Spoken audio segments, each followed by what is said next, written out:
nagtayo ng Punerarya de Punerarya de Cabanatuan si Mayora, nagkaroon din ng proyekto yung probinsya through RBN. Kaya lang bilang abogado, nagtataka ko, ba't ka ako hindi naisipan ng probinsya magtayo ng sarili ng Punerarya de Nueva Ecija, hindi ba? Merong usapan yun. Kasi kung magdadaan kasi sa RBN POJ, maraming katanungan eh. Kung mag-iisip yung botante o taga-Cabanatuan. Maraming usapan yun. Oh, may MOA ba yan? May magkano ba talaga ataol dyan? Magkano ba singilan? Magkano singilan? Magkano ba yung maiwan? Oh. Porsyento. Hindi, mahirap yun. Eh, natepo ka na eh, nangumisyong pa. Diba? Yun nga, Mabigat yun sa eh. palengke tay-tay, doon lang kinumpute yung pambawi. Hindi, medyo malapit din POJ. Isipin mo eh. Pupunta ka na sa himlayang, huling himlayan mo eh. May mga question pa. Hindi maiwasang magtanong yung tao eh. Kasi nung buksan yung Punerarya de Cabanatuan, lumitaw yung RBN na may libreng serbisyo, may libreng ataol, may libreng lahat-lahat. Pero bakit nagdaan pa sa RBN? May singilan eh. Pag may singilan, may tongpats daw. Sino ba yung nagsalita nun? Si Arnold yata eh. Si Arnold naman talaga puno ng kalokohan eh. Kita mo, inamin na may talipapa. Lagari kako uwi sa Sumakab Norte, taka may talipapa, umamin. Ilan na ba ang nasa-servisyoan ngayon? Isang buwan na yan eh.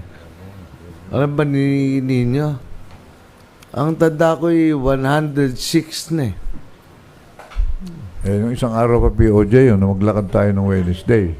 110. Oh. Ayaw naman magsalita ninyo. Hitit ng hitit. Nasa lung center. Nasa lung center kasi.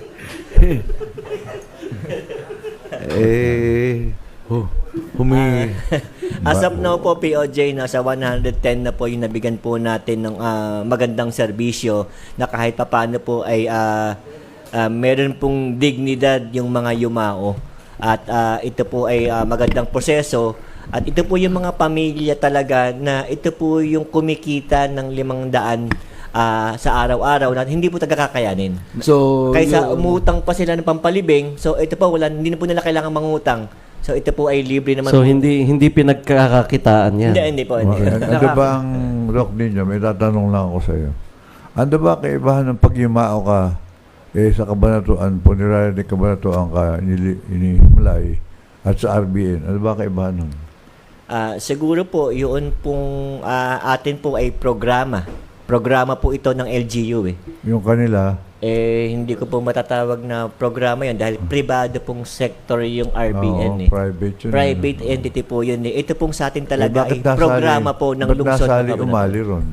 Ay hindi ko po alam. Hindi kasi sabi nila sa RBN libre rin eh. Libre din na po ba? Libre rin. Sino daw hindi po? nga pwedeng maging libre. Dahil nga pribadong entity. Meron bang donation na papel yung RBN? Ito po kasi sa atin. Kaya yan, babayaran yun ng lalawigan yung RBN. Yan. Ito pong sa atin ay part po ito ng program based po doon sa CBMS findings na talagang marami pong pamilya ang nahihirapan sa panahon na mawalan sila ng mahal sa buhay. At yan po ay talagang tinutukan ni Mayora Maika na mailunsad po dito sa lungsod ng Cabanatuan. Kung alala niyo po noon, nagpa-training pa po tayo ng mga tao at nag-exam po sila para makapasa at sa ganun po ay mabigyan po sila ng license to operate. At yan po ay talagang pinag-isipang mabuti dahil humingi pa rin po tayo ng advice sa Manila Actually, kasama po si Mayora doon eh. Nagpunta po sa, anong punerarya yun sa... Sa Arlington. Arlington. Then pumunta rin po si Mayora sa Pampanga para makita po niya kung paano po ba ginagawa yung mga casket, kung ano po ba ang klase ng casket, may metal, may kahoy. So lahat po yan ay pinag-aralang mabuti at sa ngayon po ay hindi naman po natin inaanuhan na talagang natutuwa sa mga nawalan. Ito po ay kumbaga tulong po ito Tulong po ito sa Malaking mga tulong. pamilya na kailangan pa bang mangutang sa paano yung mga naiwang pamilya. Kasi magkano din po ang gastos. Minimum average daw po ngayon ay nasa 50 to 60,000. Yun po yung pinaka-basic. Pero kung makikita niyo po yung ating programa na nilunsad po di sa Lungsod ng Cabanatuan, ay kung makikita niyo po yung tipo ng casket na ating pinamimigay ay magandang klase po. Yung, Ano ba itong lakbay-aral doon sa Dasmariñas? ito po yung programa po na may mga LGU po na pumupunta sa mga bayan na may mga magandang best practices na ma-share po nila kung ano po yung mga best practices na ginagawa po sa kanila. So, kumbaga, kumukuha po tayo ng idea. Okay, ito mo yan. Kinikirmate Cremation naman. naman po yan. Opo. May mga kolumbaryo sila. Makakatipid kasi sa espasyo yan. Sa lupa, mas mura. May cremation din ba tayo? Pero yun pong part ng cremation, bakang dyan din po tayo patungo. So dahil naisipan na rin po ni Mayora yan before na why not kung meron tayong Punerarya ng Cabanatuan, magsama na rin tayo ng cremation.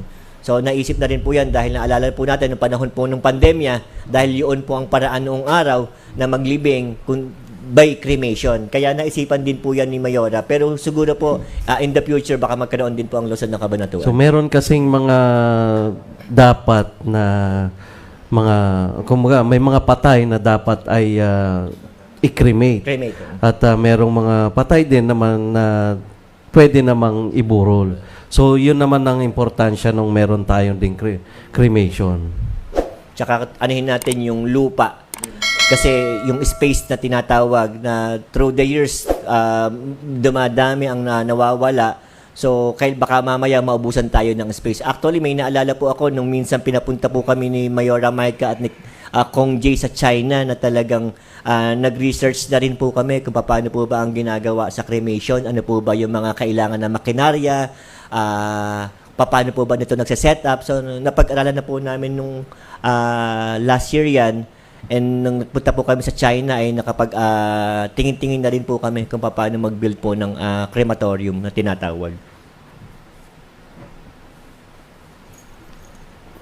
So, Sa pagdating ngayon po- naman sa mga libingan, so mayroon naman tayong mga sementeryo na kung saan May mga espasyo pa tayo. may mga espasyo pa tayo na pwedeng depende sa pamilya kung saan nila gustong dalhin yung kanilang.